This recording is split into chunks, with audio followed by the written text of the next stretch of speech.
ইলমা ফামান আখাযাহু আখাযা বিহাযযিন ওয়াফির। সেই ইলমে দ্বীন যারা হাসিল করলো তারা যেন পরিত্যক্ত সম্পদ থেকে বিরাট অংশ লাভ করলো। তো যাই হোক, মানুষ একে একে চলে যাইতেছে, বহুত রাত হয়েছে, 12টার কাছাকাছি হয়ে গেছে। তো এখন মানুষ তো বসার কথা না। তা আল্লাহ পাক রব্বুল ইজ্জত ওয়াল জালাল আমাদেরকে বেশি বেশি করে আমল করার তৌফিক দান করুন।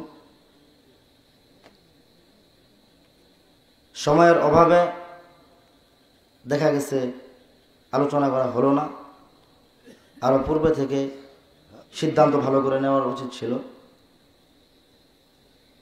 যাক, আল্লাহ পাক রব্বুল ইজ্জত ওয়াল জালাল খোদায়ে বেহুত মেহেরবান আমাদের সকলকে আমল করার তৌফিক দান করুন। যতটুকু আমরা ওয়াজ নসিহত শ্রবণ করেছি এবং নিজের কর্মজীবনে বাস্তবায়ন করার চেষ্টা করব ইনশাআল্লাহ। আলেমদের সুহবতে আমরা সদা সর্বদা থাকার চেষ্টা করব।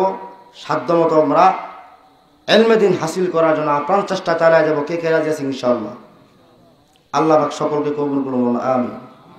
এবং সকলেই আমরা দাড়ি রেখে দেব, যারা যুবক ভাইয়েরা আছেন সকলেই মেহেরবানি করে দাড়ি রেখে দেব ইনশাআল্লাহ। আল্লাহ পাক আমাদের সকলকে কবুল করুন। ওয়া আখিরু দাওয়ানা আলহামদুলিল্লাহি রাব্বিল আলামিন।